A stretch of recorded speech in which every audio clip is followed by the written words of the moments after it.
Hallo Retro-Freunde, herzlich willkommen zu meinem neuen Video.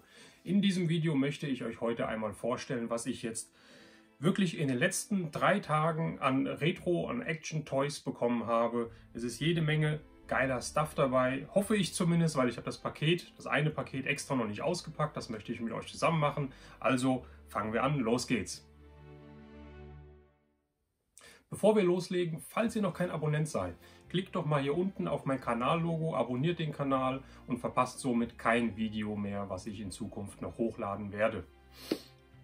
So, bevor ich jetzt mit den Stuffs anfange, die ich bekommen habe, habe ich jetzt hier, ich weiß gar nicht, wo ich jetzt hier anfangen soll.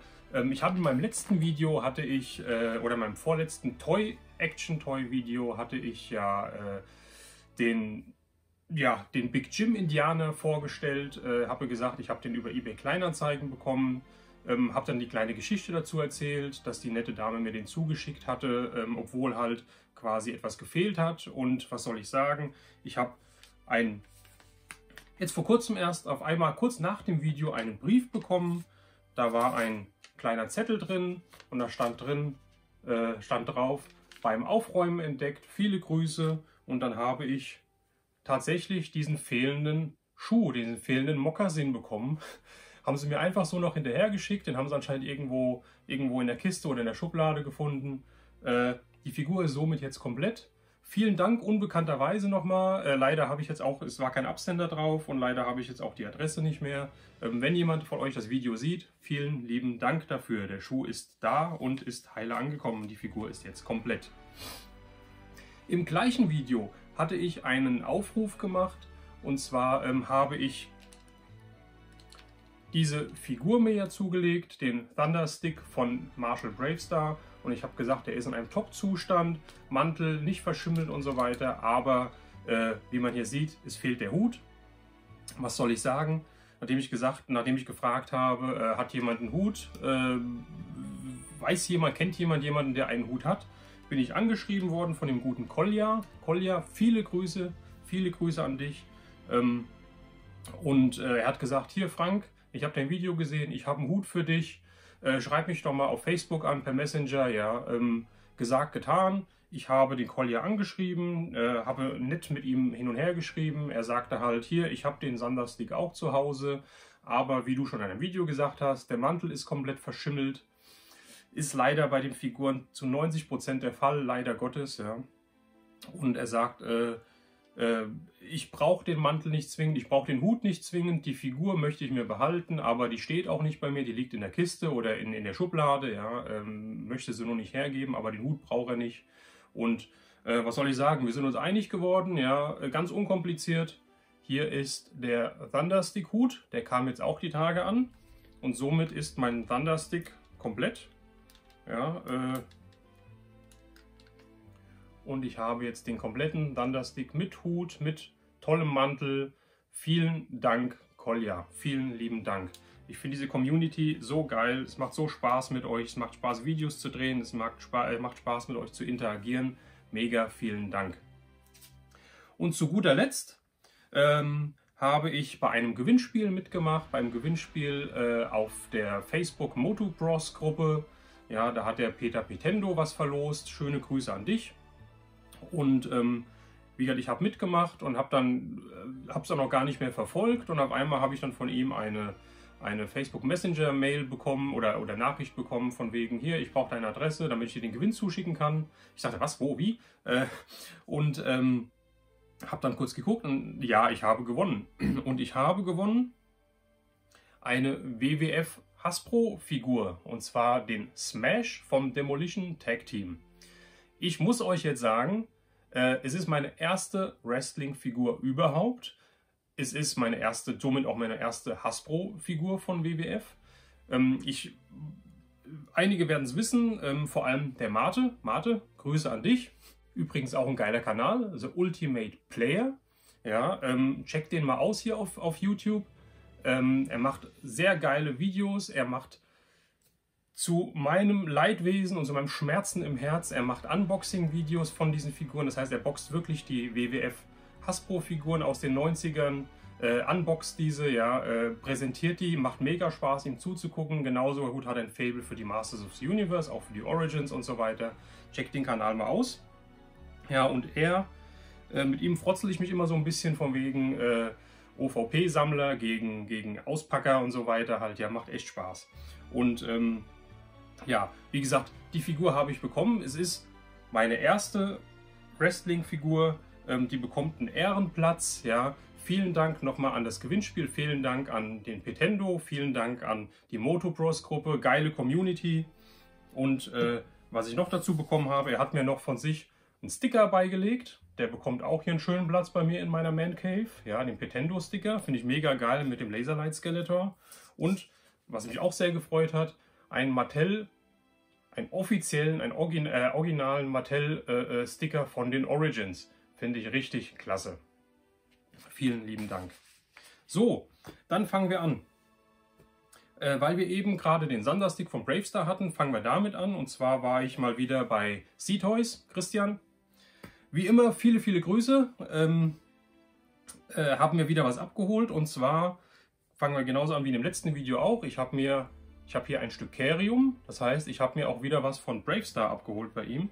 Und zwar den guten Marshall Bravestar.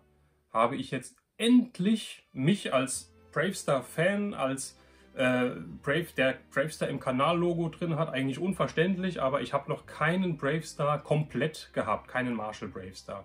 Der ist jetzt komplett, er hat sein Gewehr, er hat seine Laserwaffe hier an der Seite, die Rüstung ist dabei, die Rüstung ist intakt, die Rüstung hat auch kaum Farbabrieb, normalerweise ist das Silber vorne an der Rüstung, das Aufgemalte, immer weg, das ist komplett da. Ja, der Hut ist dabei, er hat ein bisschen Farbabrieb an den Haaren, ja, minimal, das fällt mir nicht auf und das ist halt, er hat sowieso bei mir den Hut auf und es kommt halt davon, wenn ich den Hut auf und abstecke und so weiter, ist bei der Figur normal, dass er Farbabrieb hat. Ja, ein wunderschöner Zustand. Dann habe ich jetzt auch den Marshall Bravestar bei mir in der Sammlung komplett. Ich habe noch eine Figur ohne Waffen, ohne Hut, ohne Rüstung.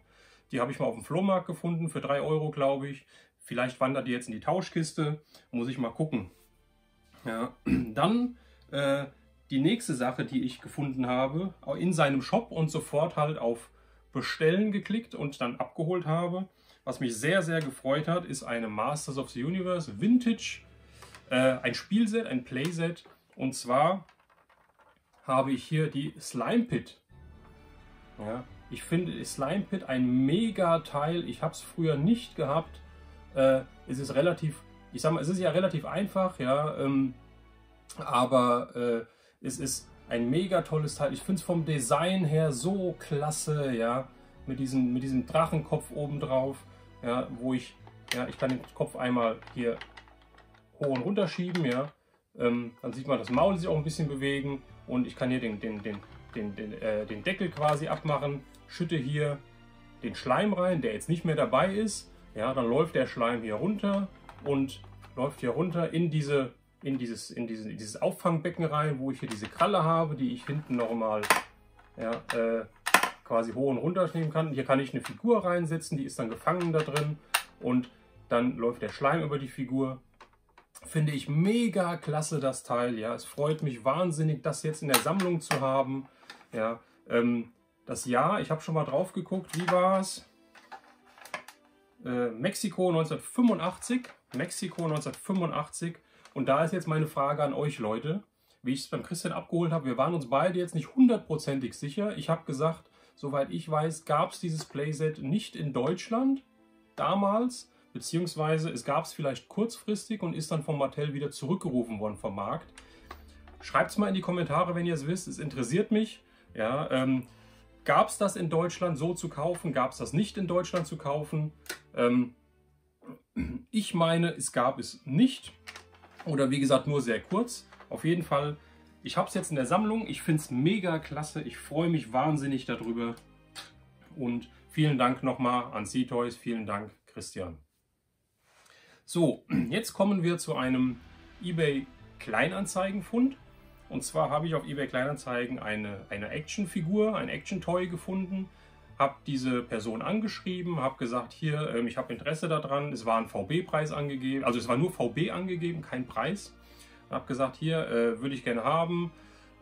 Was möchten Sie denn mit oder inklusive Versand dafür haben? Dann haben wir so ein bisschen hin und her geschrieben und sind uns nicht so hundertprozentig einig geworden. Dann sagte die Dame, war es dann aber, komm, wir machen den und den Preis und ich lege Ihnen noch ein paar zusätzliche Actionfiguren mit rein. Ich sagte, okay, ja gut, dann machen wir mal so eine Art Blindbox eBay Kleinanzeigen. Ich habe gesagt, okay, dann machen wir das für den Preis, schicken Sie es mir zu, ich schicke Ihnen das Geld, alles geklappt. Das Paket kam jetzt. Das Paket kam, ja, und ich weiß nicht, was drin ist. Ich habe es schon mal geöffnet, damit es jetzt hier vor der Kamera nicht so lange dauert. Ich habe aber noch nicht reingeschaut. Das möchte ich jetzt mit euch zusammen machen. Ich bin gespannt. Also wie gesagt, mir ging es eigentlich nur um eine Figur. Mal gucken, was da noch drin ist. Machen wir es mal auf. Und ich... es ist ein bisschen was eingepackt, aber ich sehe schon die erste Figur, die mir entgegenspringt. Und das ist echt witzig. Und zwar ist es ein Marshall Bravestar. Ein Marshall Bravestar. Eben noch von gesprochen, ich habe einen in der Sammlung ohne Zubehör und genau so einen habe ich auch in der Sammlung. Das heißt, er hat seinen sein Halfter für die Pistole, für die Laserkanone, hat er dran, wie meine halt auch. Aber ansonsten keinerlei Zubehör. Farbabrieb an den Haaren, das ist echt witzig. Ja, funktioniert auch. Also die wandert dann auch in meine Tauschkiste, würde ich sagen. Wenn jemand Interesse hat an einem losen Marshall Bravestar, schreibt mich mal an. Finde ich, find ich echt witzig. So, was haben wir? Okay. Eine Masters of the Universe Vintage-Figur, aber die ist ein bisschen customized worden, glaube ich. Und zwar haben wir hier den guten Fisto und ich meine, ist auf dem Körper vom He-Man drauf. Ja, ich glaube, der Kopf sieht auch, ja, der Kopf passt auch nicht, die Farbe passt auch nicht zum Rumpf, zum restlichen Körper. Ich denke hier haben wir einen He-Man. 1981. Oh Gott. Malaysia 1981. Der Hüftschwung funktioniert. Ja, aber wie gesagt, der Kopf ist falsch. Die Beingummis sind locker, sind lose. Ja. Ich denke mal, der wird auch in meine Tauschkiste wandern. Also Leute, wenn ihr den haben wollt, wenn ihr den He-Fist haben wollt oder wie auch immer man nennt, sagt mir Bescheid. Dann haben wir, was haben wir hier als nächstes? Wir haben hier eine Ghostbusters Figur und zwar den Ray Stantz von den Real Ghostbusters. Auch, ich weiß nicht, ob jetzt noch irgendwo Zubehör drin ist. Ich gucke gleich mal, weil der ist auch komplett ohne sein Zubehör dabei. Aber die Figur funktioniert, Arme, Beine sind beweglich, das Logo auf dem Ärmel ist noch komplett da. Ja, und wie ich sehe, hat er überhaupt keinen Farbabrieb. Auch das Gesicht ist noch wunderschön. Ja, unten am Schuh hat er ein bisschen was. Ja, das kommt wahrscheinlich was hinstellen oder wie auch immer. Aber finde ich auch sehr schön. 1984 Columbia Pictures. Eine Vintage Ghostbusters Figur. Richtig cool. Ach. Dann haben wir hier einen Dinosaurier. Und zwar einen Dinosaurier von, sieht man es? Jurassic Park. Ja, das müsste vom ersten Teil sein. Ein Dino. Ach, mal hier. Die Figuren hatte ich damals nie. Ja, den Film habe ich geliebt, den habe ich gesuchtet, den habe ich keine Ahnung wie auf dem Kino gesehen. Figuren hatte ich nie, habe ich nie bekommen oder wollte, ich weiß es nicht mehr. Ja, also ich hatte nie eine Figur in meiner Sammlung. Die müssten so von Anfang der 90er sein, von 93, 94 wahrscheinlich. Ja, eine Dino-Figur, da muss ich mal gucken. Der sieht wunderschön aus. Ja, ich weiß nicht, ob es da Farbabriebe gibt oder nicht. Auf jeden Fall erkenne ich jetzt bei ihm keinen, bei diesen Figuren. Ich denke mal, den lasse ich erstmal so auf mich wirken, lasse ich erstmal so in meiner Sammlung. Und ja, dann haben wir die passende menschliche Figur dazu. Und zwar haben wir hier einmal nochmal Jurassic Park, den Dr. Alan Grant müsste das sein. Ja, also Sam Neill im Film.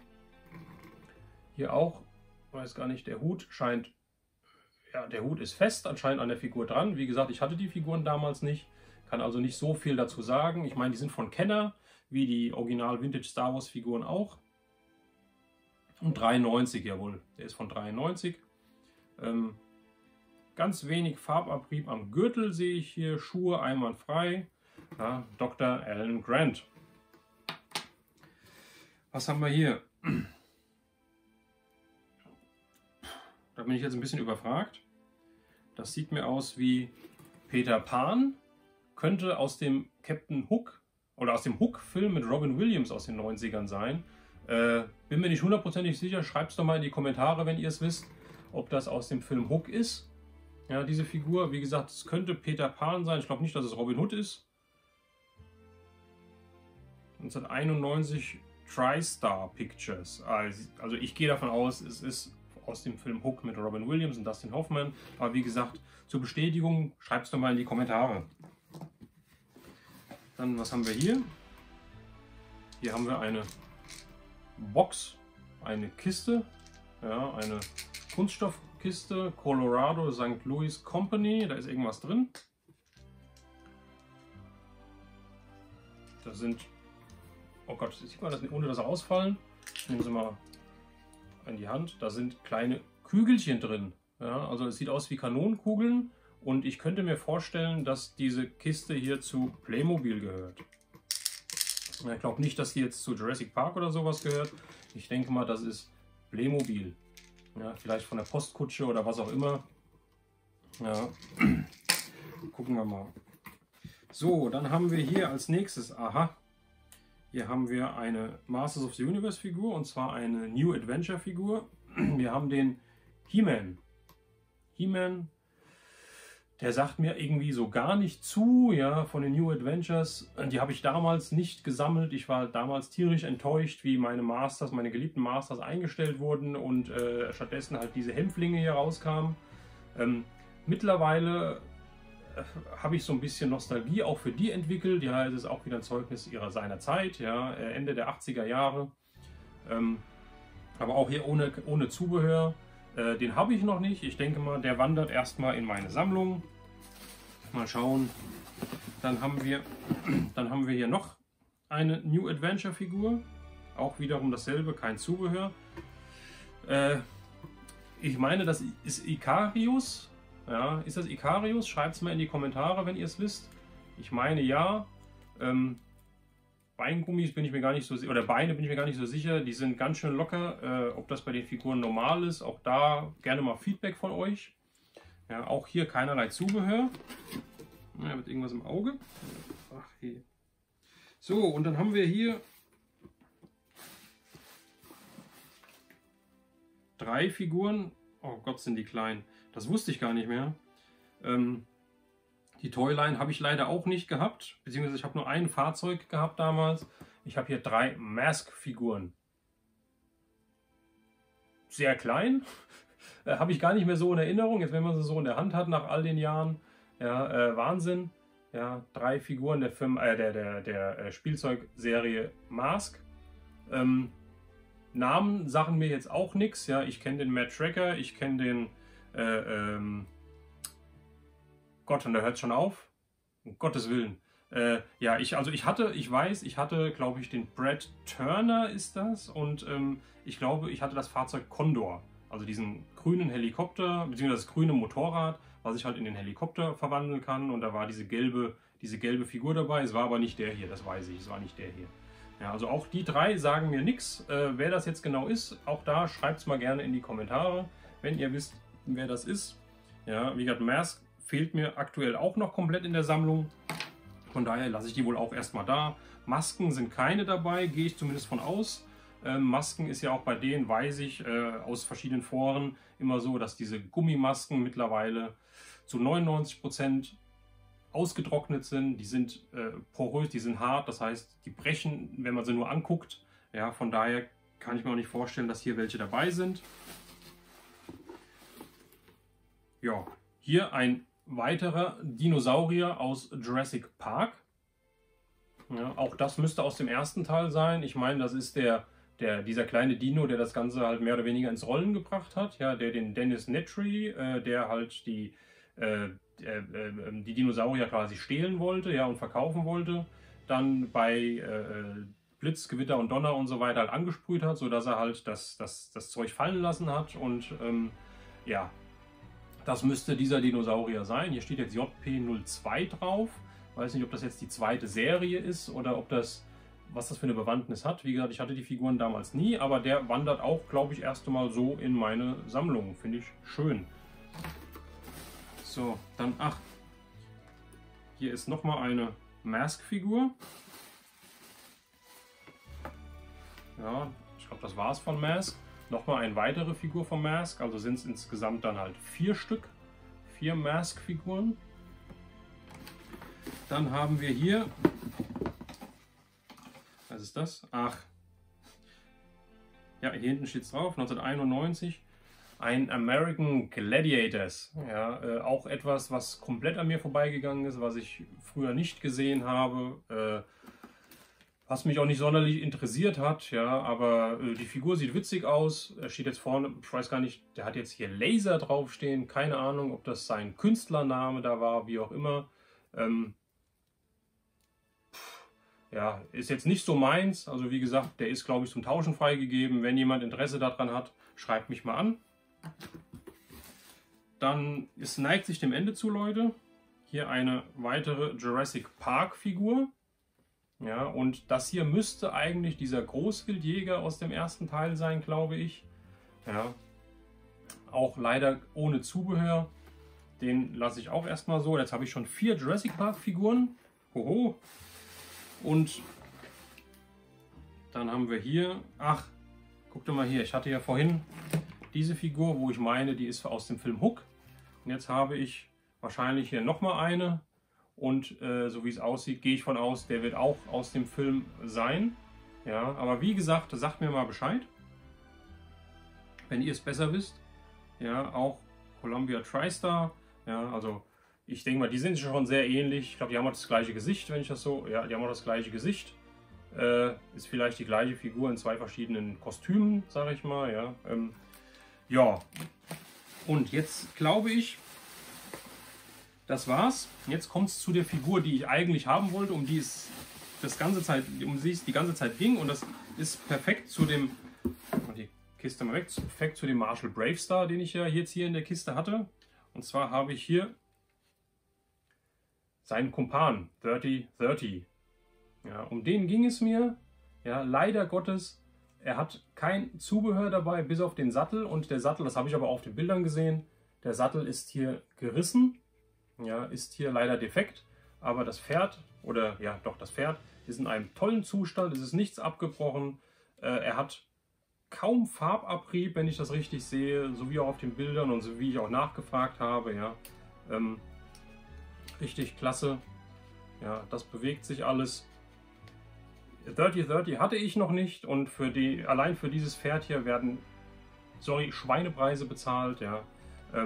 Der geht für 200 € und mehr eigentlich weg. Ja, das Zubehör ist leider Gottes das, was am meisten halt fehlt. Wenn jemand hier irgendwelches Zubehör hat, ja, sei es halt seine Waffe, sei es halt, ich glaube, er hat hier hinten noch einen Kanister, er hat die Fußschlaufen, wo der Marshall sich halt reinsetzen kann. Ja, ich glaube, er hat auch hier noch eine Halterung, wo das Gewehr reinkommt und so weiter.